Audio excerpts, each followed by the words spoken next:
You are watching the number one podcast in the whole entire youth wrestling community, and I'm one of your hosts, Juanzo. And I'm your other host, Jean-Paul Leek. And together we are Robrig. And welcome to another episode of NXT UK. You know, the best brand in, WWE, and we're really excited to talk about this. The show that, didn't have, a lot of the main guys. We got to see a little bit more of Ilja Dragunov.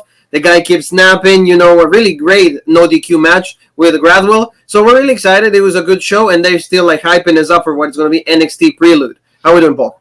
Good, and I enjoyed this show. I like a lot of the people featured, like we said, every week. We saw Walter, we saw Rampage Brown last week, so obviously we're not going to see them. So I like how they always kind of just filter in the guys. Like one week we have this group, then the next week we have them. Some weeks you see guys every week, but I do like that because it keeps things fresh. Because what do we always say when we saw the Undisputed Era every week for 30 weeks in a row? We're sick of these guys. So I like how they do it, and this was another solid episode of NXT UK. Exactly. So thank you so very much, family, for checking every single one of our videos, for commenting, for the likes that you give us. Thank you so much. Let us keep growing. Please keep supporting. We love you all, and we're going to keep bringing more content. We're talking about more content. There you go. Jean-Paul and myself covered NXT last night. And, Cole versus Kyle O'Reilly is unsanctioned at TakeOver. So these guys are going to go all the way. This rivalry is more than personal. So they're going to finally settle that at TakeOver Stand and Delivery. So just please hear our thoughts.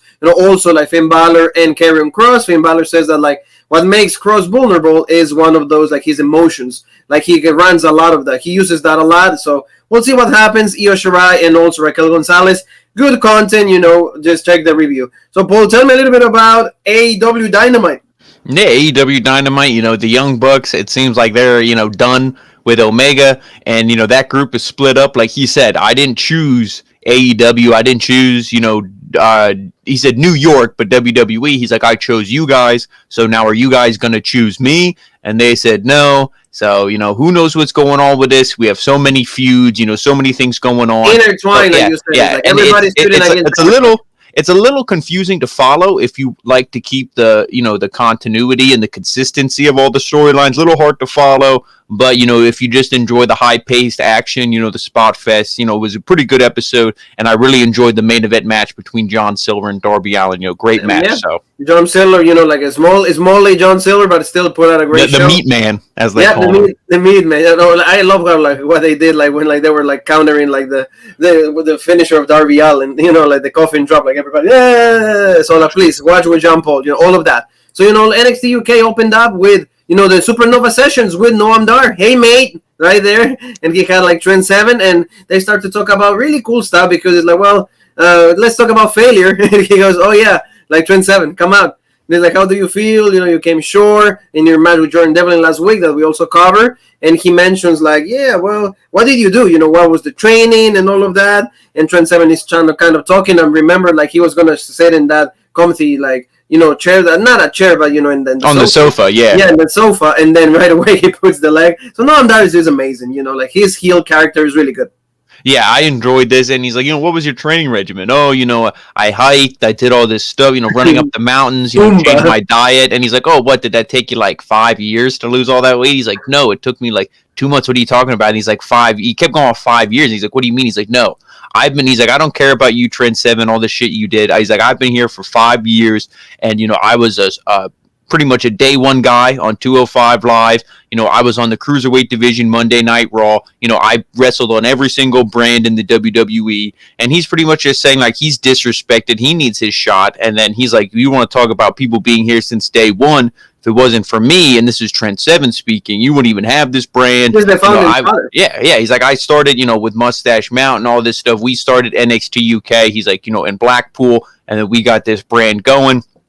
So a little bit of back and forth, and he's like, also one of the guys who started this brand with me, is going to beat your ass in 2 weeks, and that's going to be not Trent Seven, Tyler Bate. Tyler Bate, yes. And then, we saw, what was it, Shaw Samuels. He comes out and hold on, and then he starts kind of calling somebody, and then Shaw Samuels showed up, and he's like, shut up. It's they kind of really went at it. not fighting, but kind of like in the yelling war. And they were like, yeah, well, I want to be in the corner of Noam Dar. And then Trent Seven is like, well, is that what it's gonna be? Well, I'm gonna be in Tyler Bates' corner, for NXT Takeover Prelude. So you see like the friendship right there. That's the closest friendship in the Brotherhood. So I mean, it's a pretty decent segment. Yeah, I liked it, and I was hoping it actually would have led to a tag. And now I know it's like, next week, not WWE fashion where it's like, oh, we set up the main event from the opening segment. No, don't be bullshit. UK will never treat us like that. But I was thinking maybe, next week, the week before Takeover Prelude, we would maybe get a tag match, between these two. Because it would be cool to see Mustache Mountain again. It'll still be cool to see Trent Seven in the corner, Tyler Bate.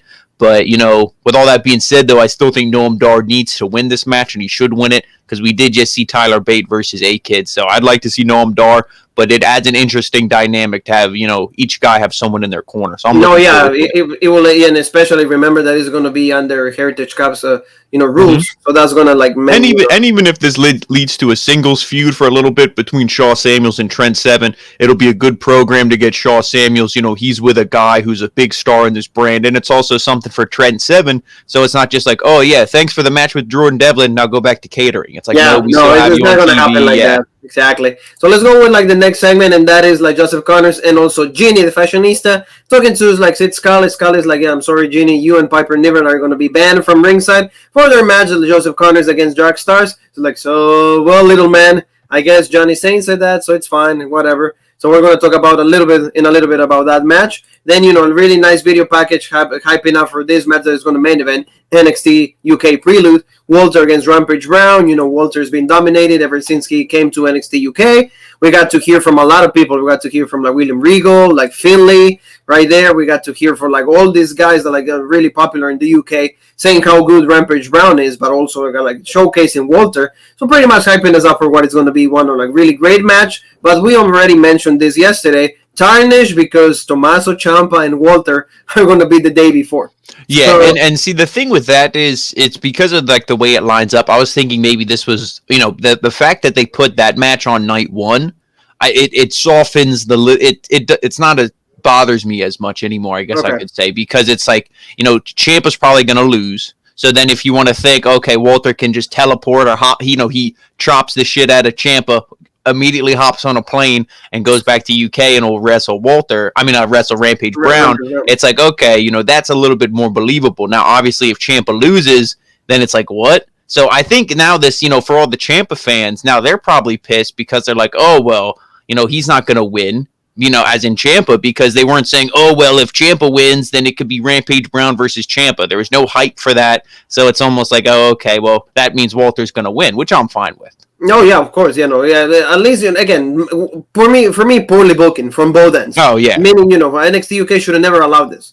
It's like, hey, let us have our big match, let us have like a big show, and the problem with that is NXT UK, I feel, is like the little brother, and that other NXT is the big brother. So if the little brother's like, hey, can I do this? The other one's like, no, screw you. Like, I'm going to do what I want. Give me whatever I want. Yes, but you mentioned it. If they would have done it maybe like 2 weeks after, it would have been all the hype in the world, because I believe that like they can be a title switch. They didn't do that. Whatever. They have their own problem right there. So let's go with Jack Stars and Joseph Connors. Pretty quick match, and Joseph Connors was supposed to win. Why? Because Piper Niven and Stars beat him in the intergender tag match. So you got to see, like, you're showcasing a little bit more of Joseph Connors. And Jack Stars is a good, like, I guess he has always good matches. But, he just puts, he's there to get the pin and put guys over. That's what I see him as. To me, he's like an underdog. I think but I do agree with you. He is in that role right now, get the guys over. Like they said, he's the gatekeeper, as in like, oh, I'm the first guy everybody wrestles and they'll probably beat me. But I think at some point he'll leave that role and they'll start to push him. Maybe against, Heritage Cup,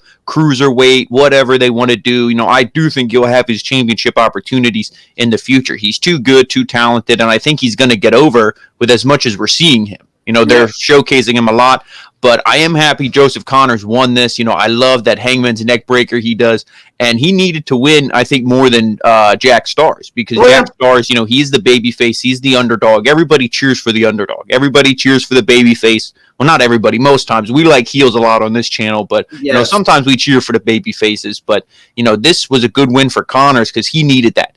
He turned heel. He joined Ginny. Lost in that mixed gender, intergender tag match. So it's like he needed the win here. So I'm happy he got the win. He looked pretty good. I would say this was a more of an even match. You know, it wasn't one-sided or anything. So the only thing is, I just want a reason for this feud. It's like, okay, Ginny and Piper Niven, you know, they're number one contenders. Ginny calls it a match. You know, we know that whole story.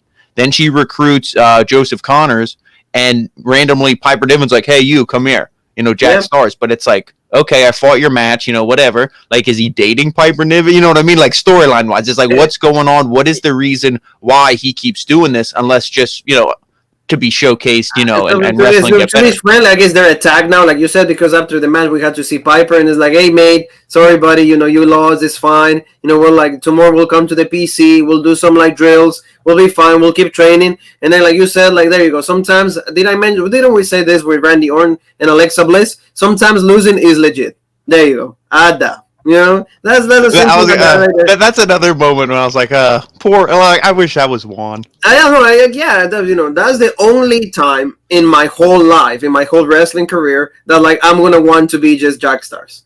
You know, because where he was, you know, that's in right there. That's the glory hole. No, it's not a hole, but anyway, yeah, that's like the promised land right there. So, but no, unfortunately, I'm not Jack Starz. That's fine. But you know, that's what we got. It's all good. So now let's talk about Paul. Like, you know, then we have a new version of the Hunt. It's not called the Hunt anymore. It's just Primate and also T-Bone. Because remember, like Eddie Dennis took out one of the members. You know, the Wild Boar. Yep. He completely sidelined him. He's like, you're no longer needed. So like we're just gonna like run just these two guys now. So they have a match, and then they went against Josh Morrell and Danny Jones. You know, remember like they had matches in NXT, kind of pretty much jobbing, unfortunately. But like, what did you think about this match?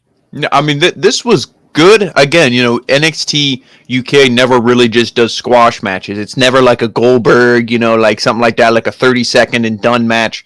You know, so this, you know, Josh Morrell and what was his tag partner? Josh Morrell and also Danny. Big one said Josh Morrell and Danny Jones. Danny Jones, there we go. I'm more familiar with Morrell. You know, we've seen him wrestle, you know, Nathan Frazier and all that. But you know, they look good in this. You know, obviously really athletic. You know, more speed and counters. But you know, you knew the new debuting tag team here was going to win. And I like this for T-Bone because he kind of came in and we're like, okay, this guy's jacked. He looks good. It's like, what are they going to do with him? You know, he loses, and it's like, okay, you know. But he still, had a good showing. I believe it was against Rampage Brown, I want to say, or Dave Mastiff or somebody. You know, he lost, and it's Rampage Brown. Okay, like, what are we going to do with this guy? You kick out Wild Boar, you put him with this team, you know, they get the win, and that looks good. And it's like, well, what are you going to do with maybe Wild Boar? If I could see this, you know, Eddie Dennis wrestles, you have T-Bone, you have Primate, maybe Wild Boar, because he was friends, you know, with Mark Andrews and Flash Morgan Webster, more specifically. He was friends with him back in the day. Maybe you turn Wild Boar babyface, and then we kind of see, you know, a 3-on-3 match or something down the line. I wouldn't be opposed to that because at least it's a story. It makes sense. You kicked me out of the group. You know, now I know who my real friends are. I'm going to be friends with these guys again. So that's kind of a feud I'm hoping they do down the line. I would like to see it, but this was a good win for Eddie Dennis and his new team. Yeah, and like you said, like it's a big headbutt. That is still the same finisher. Remember that they used to do that, but it was like a combined headbutt. But now he's just like Primate is just doing that 1, 2, 3, and they beat him. And like you said, a good win for them. So I hope that like at the end, like you said, they end up having that feud. But at least they gave us a reason why Wild Boar got taken out of the group. So it's fine. I'm okay with that. So let's go to like Kenny Williams and Amir Jordan. You know, right there, they're gonna have a match next week against our boys from Pretty Deadly. Or Pretty Deadly, not Pretty Lethal anymore. So I did just say, hey, you know, we're a unit more than ever. So we're gonna just be good. We're gonna try to win those titles. When we win them, we're gonna be dancing all over. So you see that, like, at least in this week, they're showcasing more the brotherhood, the friendship. They're acting like a team. So that, you know, that's what they're trying. That's the message that they're trying to send us. And also that we got to hear from like Pretty Deadly, you know, and they were like, oh, it's gonna be our first out of like many that are going to be victorious like title defenses because the era of Pretty Deadly is started. All of that, you know, is the forever, the never ending. That's what it was, the never ending era of Pretty Deadly. Really cool, you know, like the music and all of that. The guys are funny. So like at least, you know, like you said, if Fandango will be and Tyler Breeze will be like this, I will be much more, you know, excited to see them. But these guys at least know how to like still be good wrestlers or at least serious and at the same time funny for me. Oh yeah, because these guys aren't presented like, oh, let's do the fashion police or the fashion files. Like, yeah, they dress. Maybe you want to say metrosexual, however you want to Metrosexual. say it. They just fancy. Whatever. That's fine because when the bell rings, they wrestle and they don't go around like dressing up as cops or astronauts or cowboys or all this. They wear their fancy clothes and that's what they wear. Yes. They are who they are, but they're at least serious with who they are. It's not like a joke like Breezango and all that. So I'm looking forward to this match, and it should be a victory for them. The one thing now, maybe Prelude is loaded, but I wish you should have saved this title match for NXT UK Prelude. Yeah, I agree with you because it would have made it feel more like a pay-per-view, more Yes. like a special. And then, like all the titles that you have, like Showcase, like Heritage Cup, like this one, the main, the NXT Championship, the NXT Women's Championship, have all of them defended there. So that way, like you said, this is like a takeover. At least Yes. the closest thing for the now. But like you said, it should have been like the prediction that you said. I also am going to reiterate it. I'm going to repeat it. And it's going to be like Pretty Deadly retains and Kenny Williams and Amir Jordan just split. That's going to be the ending, and then there's going to start their feud. So that's what we're going to see right there, and it was pretty good. So good, good way to hype this up for a match that we're going to see next week. Let's go to like the White Witch, Isla Dawn right there going against Aaliyah James. So she had a great showing, pretty good, like showcasing this new witchy thing, Sabrina the teenage bitch or the teenage bitch. I'm sorry, like those like things. So like I didn't see the cat Salem, but at least here like she had a good win. And Aaliyah James, she has a few years in her to like showcase herself a little better, to be pushed in a better way. But at least these are the type of matches that are going to give her more, experience for her career. Oh yeah, this was a good match. Like definitely like a showcase match for Isla Dawn, getting her ready. I believe she's the next one, especially with what we saw after the match. She's probably going to be the next one to go after Kaylee Ray. And this was good, Aaliyah James, like you said. I think she's she's the future. She's not the present. She's not the past.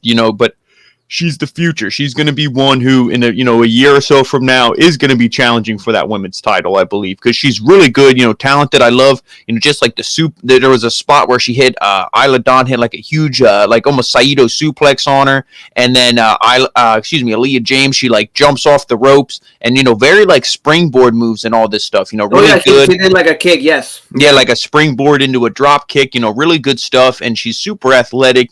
Fellow person from France, so Jean-Paul Leeg has to always shout out his fellow French people. But this is great, and I love the Snapdragon, suplex almost into the bridge. And with bridge, yeah, and this was I think that's her finisher. I believe obviously she won the match with it, and I think Nigel said the name of it. I can't recall, but the Snapdragon into the bridge for the pin. Good win for her. And, I've been a fan of hers, since I seen her on this brand. So I'm excited she's finally getting the push and, getting the title opportunity. And just, a quick note I hear, like, see how, like, the head is, like, right there situated. Like, absolutely, like, great execution of the move. They had a perfect form, wasn't sloppy, held it good, everything. Yeah, and also James, like, sold it pretty well. So, like, really good stuff. And like you said, in the post-match that you just mentioned, Kaylee Ray runs into her. And then they have like a stare down, and she said, "Hey, if you would have got what I saw just right now, when NXT UK started, maybe you will be in possession of this."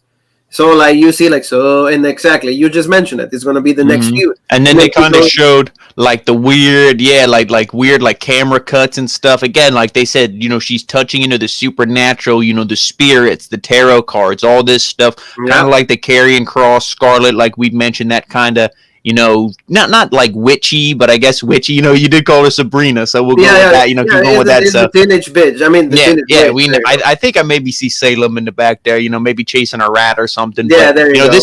This is good, and like I said, I've been a fan of Isla Dawn. I'm happy to see this, so I'm looking forward to. Hopefully, I don't know if they're going to book a championship match in 2 weeks for Prelude, but maybe afterwards. Maybe that'll be the main event following Prelude or something. Exactly. So like of course they always have some like segments that like fill in the show, and there's Isaiah Brookside with Nina Samuels one more time, and then just say, hey, I still have you for like an hour or two, a little bit longer. So she goes, well, the last task that you're going to do for me is just going to clean the bathroom, and that's not going to be the women's bathroom, but it's going to be the men's rather.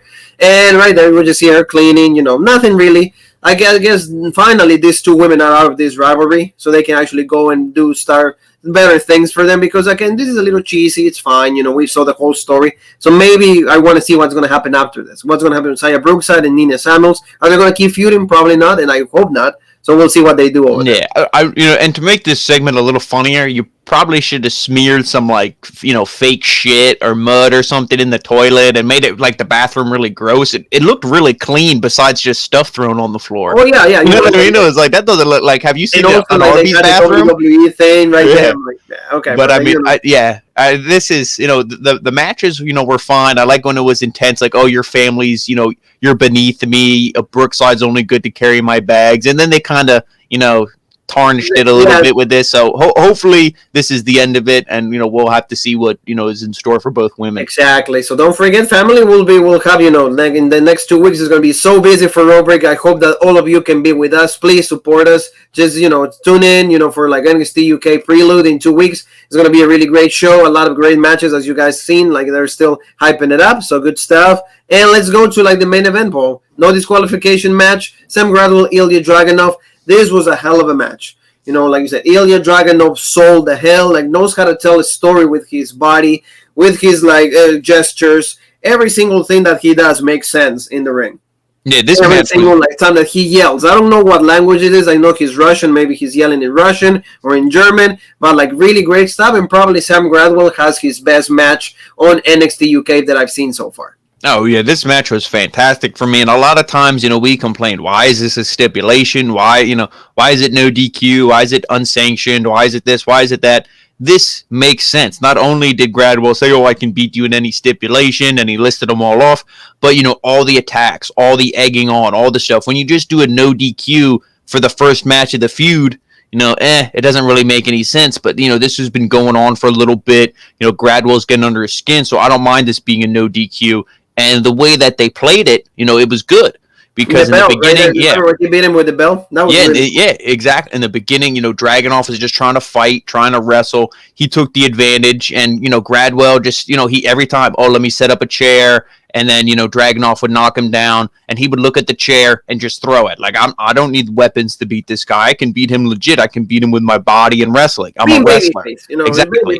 And then but Gradwell, like you said, he cheated. He grabbed the ring bell, slammed it into the arm of Dragunov, and that was the story for a little bit. He kept selling the arm. Oh, my arm is weak. Can't do the stuff.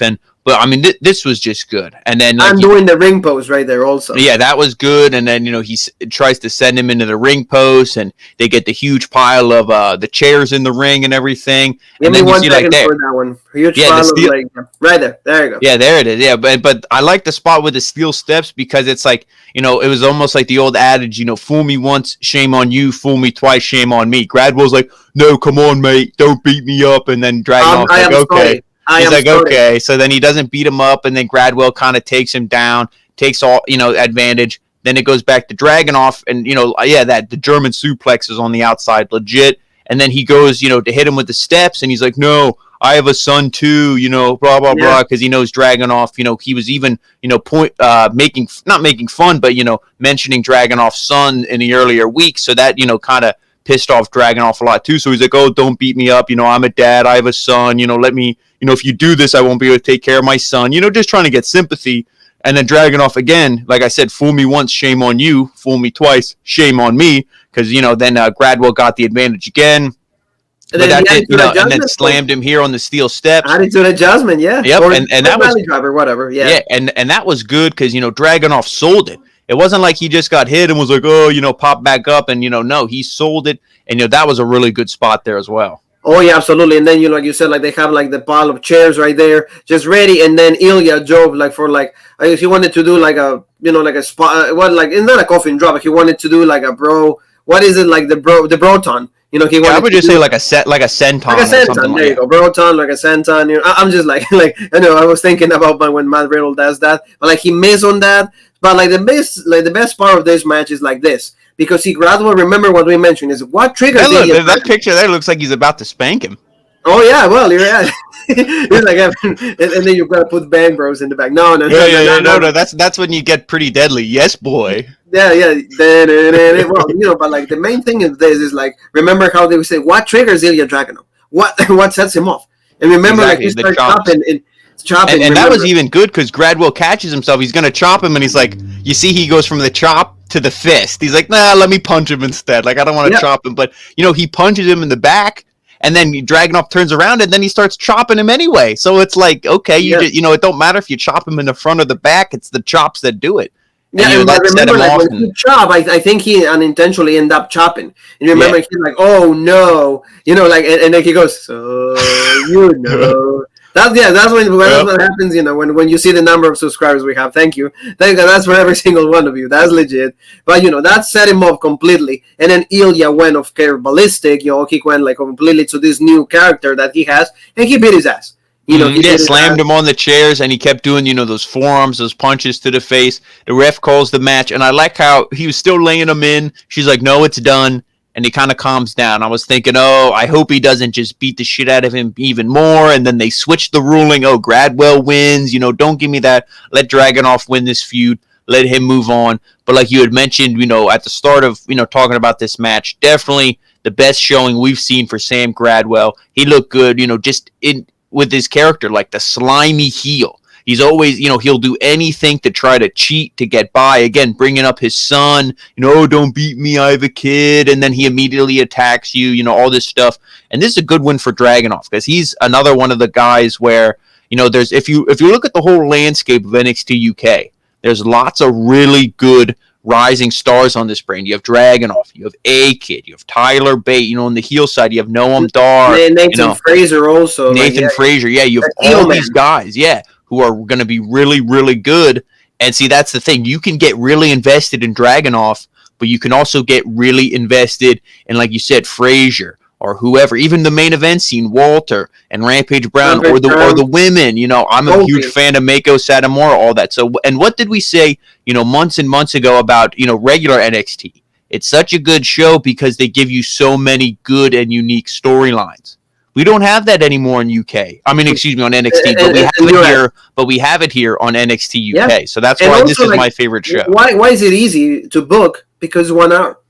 Rather than 2, or 3 Monday Night Raw. It's 1 hour, and it's like, okay, we saw Dragunov in this hard-fought match this week. Are we going to see him next week? No. Probably not. If we do, maybe it'll just be a little backstage, hey, Dragunov, your match with Gradwell. But he doesn't have to wrestle. He doesn't have to, carry the show each and every week, and that's the thing. When you have it 1 hour of wrestling, it's easy to digest, it's easy to book, and it's very easy to enjoy. There you go. In upset. That's it. That's the medicine right there. So, family, that's the review for NXT UK. Thank you so very much one more time. Don't forget, tomorrow live is going to be Smackdown. Facebook, YouTube, we're everywhere. We're going to be talking about every single thing that happened. The follow show, Jean-Paul did Monday Night Raw. We got to talk about Smackdown because it's going to happen. Very likely, it's going to become a triple threat. For Daniel Bryan, Roman Reigns, and Edge. I'll do that for the ECW fans, a triple threat. There you go. There's going to be a triple threat. So, we're going to see how, they make it into that. Are we excited? Like Jean-Paul says, keep it clean. Keep a singles match. It needs to be WrestleMania. I'll save my opinions for it tomorroll. So exactly. So please be with us live on both. So, also, right now, go there, subscribe so that you can be with us. Hit the bell for notifications. Also, give the video a like so we can keep skyrocketing into the moon. So where else can they find us, Paul? Yeah, and exactly like Juan said, you're going to want to follow us on all the social medias so you don't miss an update, anything like that. And those social medias are Rope Break on Facebook, the OG Rope Break on Twitter, Original Rope Break on Instagram, and of course, right here on YouTube, the home of the #1 podcast and the fastest growing brand, the Original Rope Break. Family, thank you so very much. We'll see you tomorrow then. You and me have one more thing that is left to say, and that is...